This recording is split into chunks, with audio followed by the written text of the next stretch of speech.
It is the summer of 1971, and your family is somewhere on Interstate 70, somewhere between St. Louis and Denver, and the back of the station wagon is a country unto itself.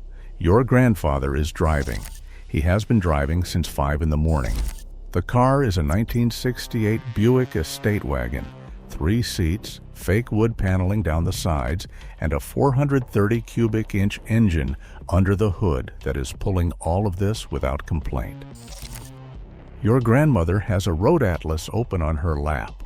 Someone in the back is playing a game that requires a hard surface. Someone else is asleep against the window. The wagon is loaded to its ceiling. There are suitcases in the rear cargo area, a cooler wedged against the wheel well, and a canvas bag hanging from the hook above the rear door. The third row seat is folded flat to make room. The kids in the middle seat are surrounded by pillows. Nobody is wearing a seat belt. The windows are cracked 2 inches, and the highway air is coming through warm and full of grass and diesel. The radio is playing something your grandfather likes. This is the American family road trip at its peak. The station wagon at the center of it was not a compromise.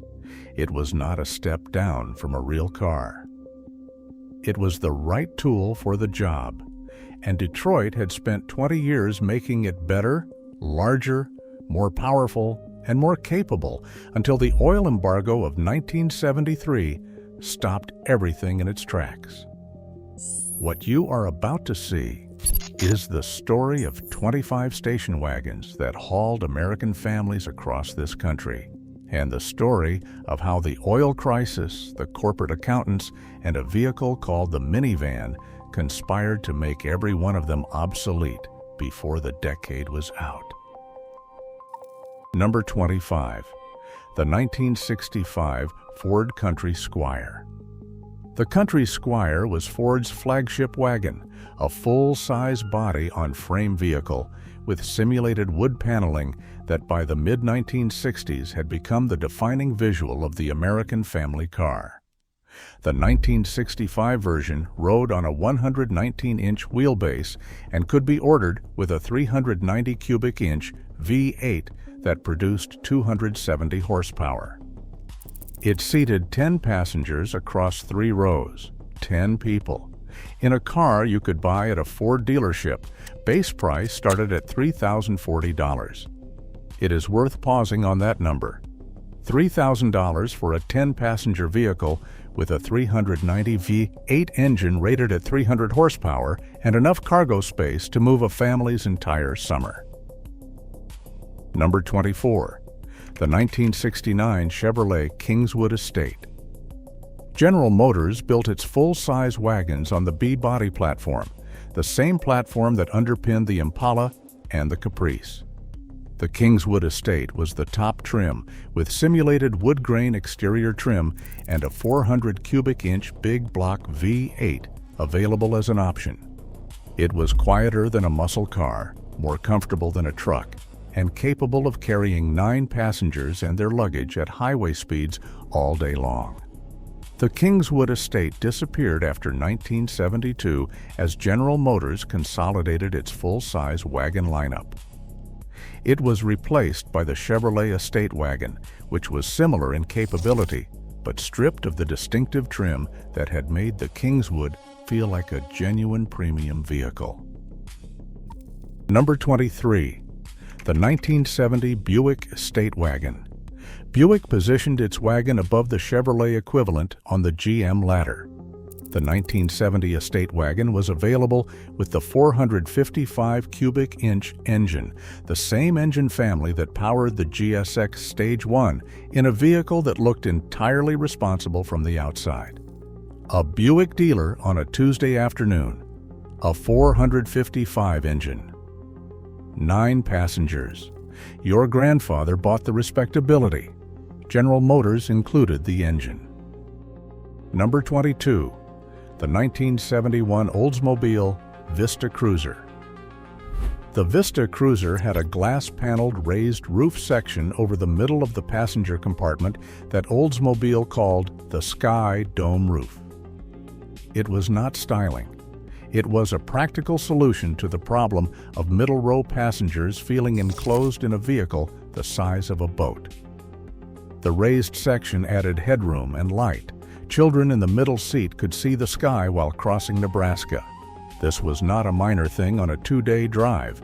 The Vista Cruiser was produced from 1964 through 1977 and was popular enough to become, decades later, the vehicle most associated with the television program That 70s Show. The real car was better than the television version. It seated 8, carried a 455 as an option, and had enough cargo room behind the third row to pack for a month. Number 21. The 1972 Pontiac Safari.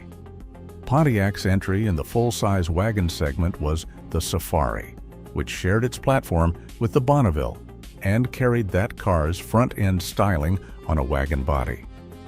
The 1972 version was the last year before emissions regulations began cutting horsepower across the entire General Motors lineup. A 400 cubic inch V8 was available, producing 250 horsepower, which by 1972 standards was a number already diminished from what the same engine had produced 2 years earlier. The Safari was discontinued after 1976 as Pontiac rationalized its lineup under pressure from the fuel economy standards that would arrive with the CAFE legislation in 1975. Number 20. The 1967 Mercury Colony Park. Ford's Mercury division sold its wagon as the Colony Park, a name that implied a kind of settled prosperity, the family that had arrived somewhere and was furnishing the life they had built. The Colony Park had the same simulated wood grain as the Country Squire, but in Mercury's slightly more formal trim. It seated 10. The 428 cubic inch engine was available. Mercury discontinued the Colony Park after 1978 as the division began its long contraction toward the end that would come in 2011. Before we go further, you need to understand what happened to the American station wagon in a single season. The oil embargo of October 1973 did not just raise gas prices. It changed what Americans believed about large vehicles. The psychological shift was as significant as the economic one. Before October 1973, a full-size wagon with a 400 cubic inch V8 was a practical and respectable choice. After December 1973, it was a symbol of excess. The same vehicle, the same engine, the same family inside. What changed was that the country had just waited in line at a gas station for an hour and a half and was not in a mood to be reasonable about fuel economy. Detroit responded in 2 ways. The first was to build smaller wagons, which they did immediately and with varying success.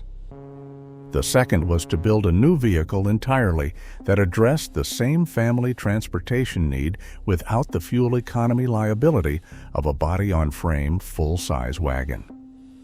That vehicle was still a decade away.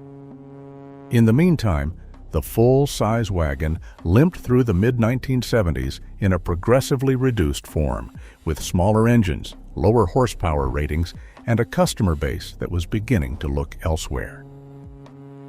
Number 19. The 1973 AMC Hornet Sportabout. American Motors built the Sportabout as a compact wagon at a time when compact meant something. The Hornet platform was small enough to feel fuel-conscious without actually delivering the fuel economy its appearance implied, because AMC installed a 360 cubic inch V8 as the available engine in a car that weighed under 3,500 pounds. The combination was not economical. It was, however, fast in a way that station wagon buyers were not expecting. AMC discontinued the Sportabout after 1977 when the Hornet line was replaced by the Concorde. The combination of compact wagon and large V8 would not appear in an AMC product again. Number 18. the 1973 Ford Pinto Squire wagon. Ford built the Pinto as its fuel economy response to the import compact segment, and the Squire was the wagon version with the simulated wood grain trim that Ford was applying to everything it wanted to call a family vehicle. The Squire had a 97 horsepower four-cylinder engine and room for 2 adults and 3 children if none of them were large. It represented Detroit's first serious attempt to redefine the family wagon as a small vehicle rather than a large one. It also had a fuel tank design problem that Ford's internal engineering memos addressed and then set aside. The Pinto's reputation never fully recovered from the reporting that followed. The Squire was discontinued in 1980 as Ford moved to the Escort platform. Number 17. The 1974 Chevrolet Vega Estate. Like the Pinto Squire, the Vega Estate was General Motors' compact wagon answer to the fuel economy problem. The Vega itself was a troubled vehicle from the start, with an aluminum block engine that was prone to overheating and a body that rusted aggressively in northern climates. The Estate version added simulated wood grain trim to a car that already had reliability problems. Consumer Reports recommended against it. The engine issues were documented in letters to dealers that General Motors preferred not to discuss publicly. Production ended in 1977 after the engine's reputation had made the car unsaleable. Number 16. The 1972 Plymouth Sport Suburb.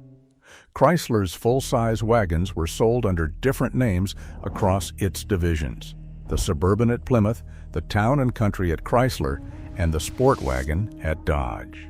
The Plymouth Sport Suburb sat on the C-body platform, Chrysler's full-size architecture, and could be ordered with the 440 cubic inch engine that was simultaneously being deleted from the muscle car lineup. In a wagon, the 440 was a different experience than in a Roadrunner. It pulled like something mechanical and inevitable, and it consumed fuel accordingly. The Sport Suburb was discontinued after 1977 as Chrysler's financial crisis began to reshape every decision the company made. Number 15. The 1973 Chrysler Town and Country. The Town and Country was the most expensive and most formally appointed of Chrysler's wagon lineup. Simulated wood grain along the body sides and tailgate, applied with enough precision that it read as genuinely distinguished from a distance. Leather seating surfaces. A 440 cubic inch engine that in this application was tuned for smooth power delivery rather than peak output. Base price in 1973 was $4,542, which was significantly more than a Chevelle, but less than a Cadillac Fleetwood.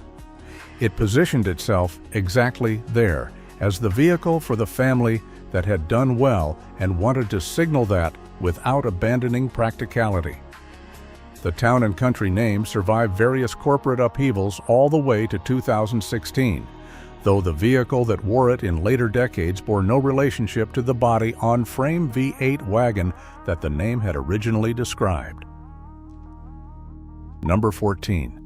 The 1968 Dodge Coronet wagon. The Coronet was Dodge's mid-size platform, and in wagon form it offered a size between the compact Valiants and the full-size Polara.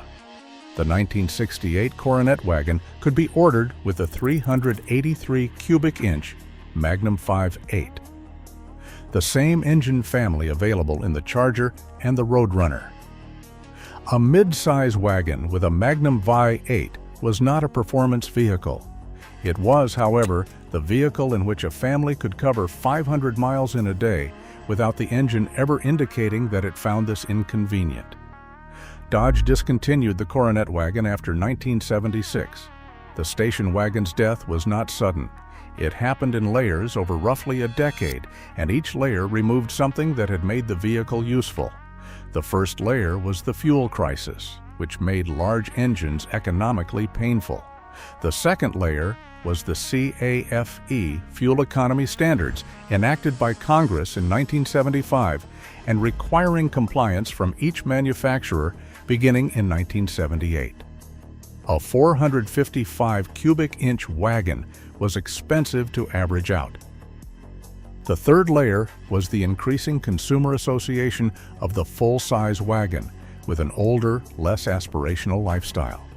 The fourth and final layer was a vehicle that Chrysler introduced in 1984. It was called the minivan. It offered more usable interior space than a full-size wagon with a taller roofline that allowed adults to stand. It ran a 4-cylinder or a V6 rather than a V8. It got better fuel economy. It did not require a full-size car platform to build. Every family that bought one was a family that did not buy a wagon. By the end of the 1980s, the station wagon was a marginal product. By the end of the 90s, it was nearly gone. Number 13. The 1977 AMC Pacer wagon.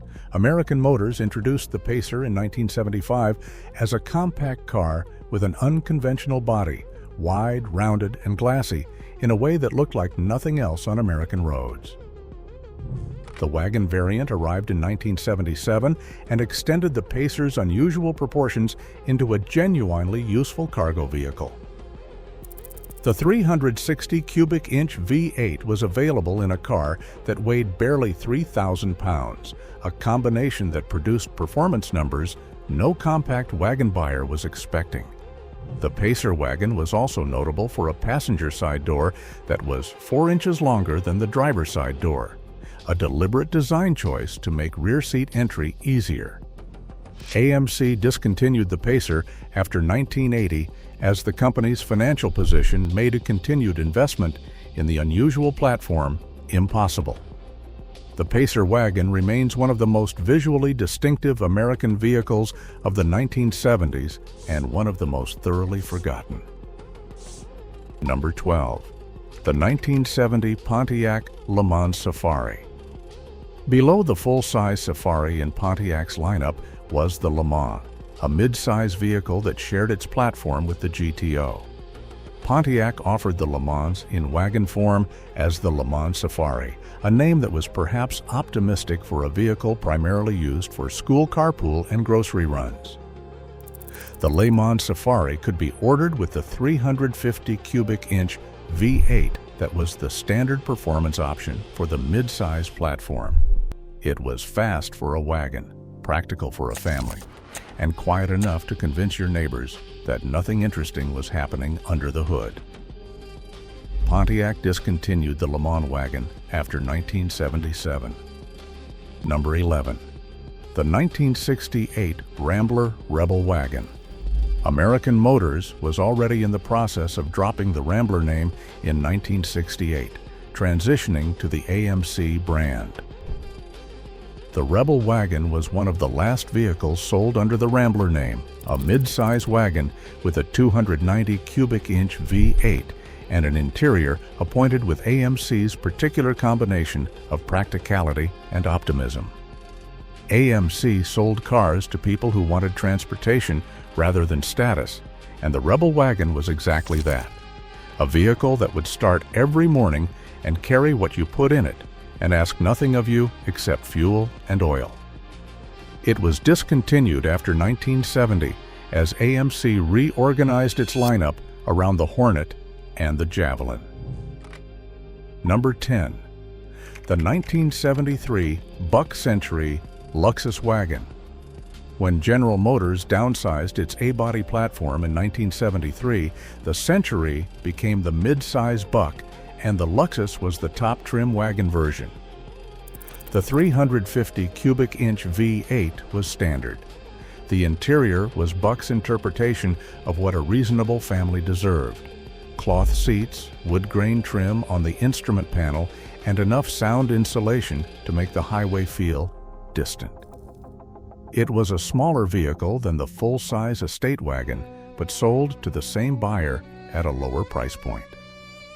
The Century Luxus was discontinued as a wagon designation after 1977 when Buck again reorganized its mid-size lineup.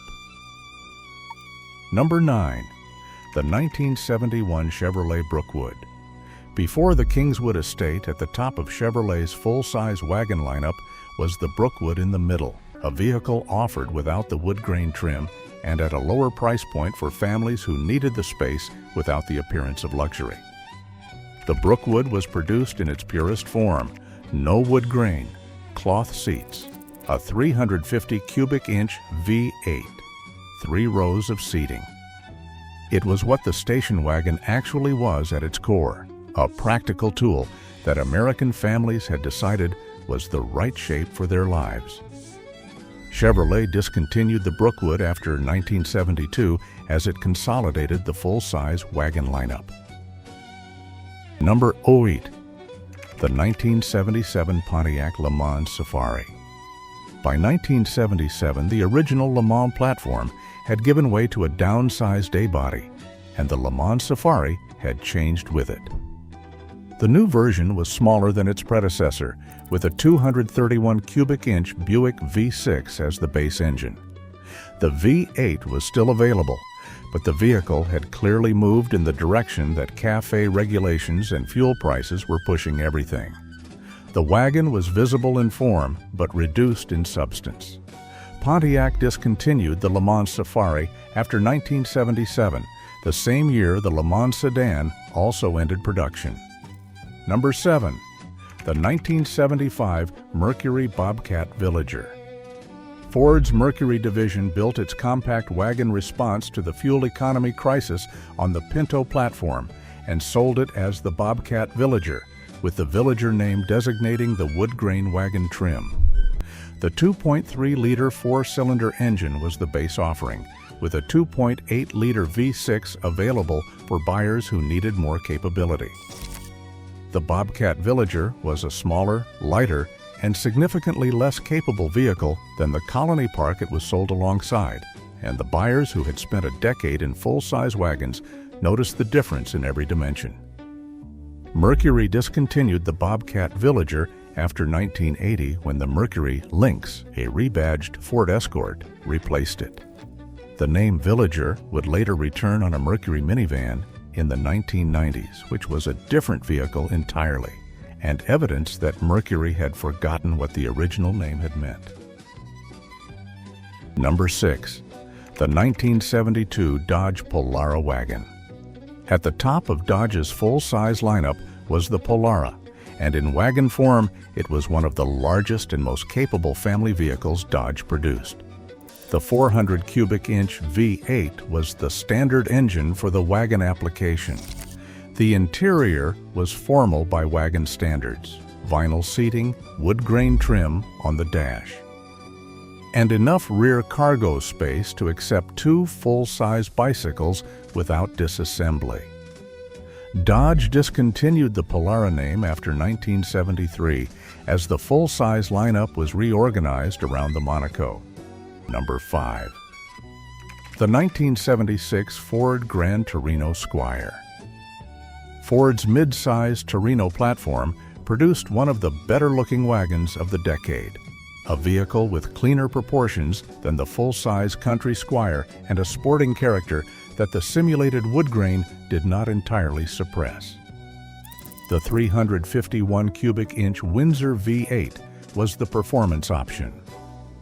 The Gran Torino Squire competed directly with the Chevelle Malibu Classic Estate and the Pontiac Le Mans Safari in a segment that was being squeezed from above by fuel prices and from below by compact wagons. Ford discontinued the Torino after 1976 when the LTD2 replaced it. The Torino wagon was one of the cleaner designs the decade produced, and its discontinuation was noticed only in retrospect. Number 4. The 1973 Oldsmobile Cutlass Supreme Cruiser. The Cutlass Supreme was Oldsmobile's mid-size performance coupe, and the Cruiser was its wagon variant, a combination that produced a vehicle with the front-end styling of a performance car and the body of a family hauler. The 455 was available in the Cutlass Cruiser until emissions regulations made it uneconomical to certify. When the 455 left the option list, the Cruiser became a different kind of vehicle, one where the front-end styling was a remnant of an ambition the engineers had been asked to forget. It was discontinued after 1977. Number 3. The 1969 Ford Country Sedan. Below the Country Squire in Ford's full-size wagon lineup was the Country Sedan, which offered the same platform and engines without the simulated wood grain. The Country Sedan outsold the Country Squire consistently through the late 1960s because most American families buying full-size wagons were buying them to use, not to signal. 10 passengers, 390 V8, no wood grain, lower price. It was the most rational vehicle Ford made in 1969. Ford discontinued the Country Sedan name after 1974 when the full-size wagon lineup was consolidated. Number 2. The 1970 Chevrolet Chevelle Concours Estate. The Chevelle platform in wagon form produced a vehicle that was genuinely mid-size, smaller than the full-size Impala wagon, but larger than the compact alternatives. The Concours Estate was the top trim, with wood grain and a 396 cubic inch engine available. The same engine that powered the Chevelle Supersport muscle car, in a wagon carrying 3 rows of seats and a cargo area large enough for a family of 6 to travel with everything they owned for a week. The Concours Estate was discontinued after 1972 as the Chevelle lineup was reorganized. The wagon variant was replaced by the Malibu Classic Estate, a similar vehicle in a reduced form. Number 1. The 1976 Chevrolet Caprice Estate Wagon. The 1976 Caprice Estate was the last full-size American wagon built before General Motors downsized the entire B-body platform for 1977. That matters. The 1977 replacement was a capable vehicle. It was not this vehicle. The 1976 Caprice Estate was 5 feet 6 inches wide and over 18.5 feet long. The 400 cubic inch V8 was available. The tailgate swung out or folded down depending on your preference. The third row seat faced rearward, so the children back there saw where the family had been rather than where it was going. The cargo area with all seats folded was large enough to sleep 2 adults. There were 2 interior dome lights, one for the front and one for the rear cargo area. The wood grain was simulated. The engine was real. The family inside it was going somewhere together, and the vehicle was capable of getting them there. When General Motors introduced the downsized Caprice for 1977, it was lighter, more fuel efficient, and genuinely smaller in every dimension. It was also the moment the full-size American station wagon stopped being full-size. In 1984, Chrysler introduced the minivan. In 1991, Ford introduced the Explorer. By the mid-1990s, the American full-size station wagon was functionally extinct. Nobody canceled the road trip. The American family still wanted to go somewhere together every summer, still wanted to pack too much and drive too long, and arrive somewhere that smelled like sunscreen and pine trees. They just stopped doing it in a vehicle that had been designed from the ground up for exactly that purpose.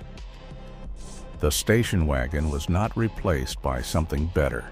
It was replaced by something different, something smaller or taller, or built on a truck frame instead of a car frame. Something that got better fuel economy and cost less to insure and fit in a standard parking space. Something that did not have a rearward-facing third-row seat, which means the children in the back stopped watching where the family had been and started watching a screen instead. Your grandfather knew what was back there in that third seat. He could see it in the mirror. He heard everything they said for 800 miles. It was not the best way to travel. It was the right way. Now it is gone, and the road looks the same in every direction, and the children in the back are watching something that has nothing to do with Nebraska.